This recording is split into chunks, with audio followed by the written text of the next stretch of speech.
Welcome back. I-24 News Daily Dose on this Thursday, March 30th, 2017. We're going to recap, obviously, on that Senate committee that will open today. Investigation into possible ties between the Trump campaign and Russia. I'm in studio with Ariel, Bulshtein, Av Yisrael Hayom. Hello to you. On Skype with us, still from Washington, D.C., Amir Tibon, Haaretz, well, the man who wakes up early only for me. Haaretz, D.C., Washington, D.C., the United States correspondent, Amir Tibon. But, Mr. Bulshtein, back to you. Russia, I asked you if it has the capability. Why do you think it's so absurd to think that it would hack into the emails of the DNC? At the end of the day, aren't we those people who always find out in retrospective that everybody was involved in hacking everybody? It's definitely possible, but to my mind, the real possibilities of Russians are quite limited. How so? They have two instruments. One of them is almost unlimited. It's money. And they have enough money to put into the possibility to change the views of foreign voters. However, the other possibilities, the technical possibilities of hacking are quite limited.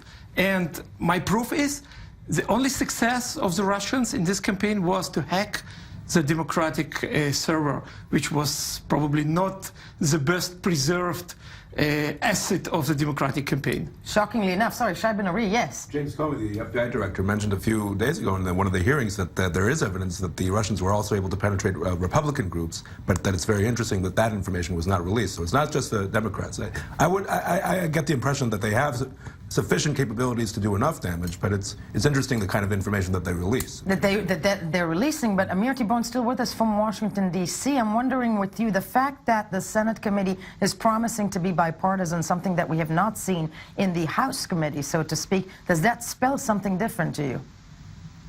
Yeah, it's right that on the House side, basically the Intelligence Committee has become one big fight. And I actually spoke yesterday with Representative Adam Schiff from California, the Democrat ranking member of the committee, who basically accused his Republican colleague, the head of the committee, of being irrelevant in this investigation and really doing it in a partisan way that is not committed to finding out the truth. In the Senate side, we see a different picture. There are a number of influential Republican senators, whether it's John McCain of Arizona, Lindsey Graham of South Carolina, Ben Sasse from Nebraska, and other names that have really gone out strongly on this issue, saying we need to investigate the ties to Russia. We need to investigate what happened before the election.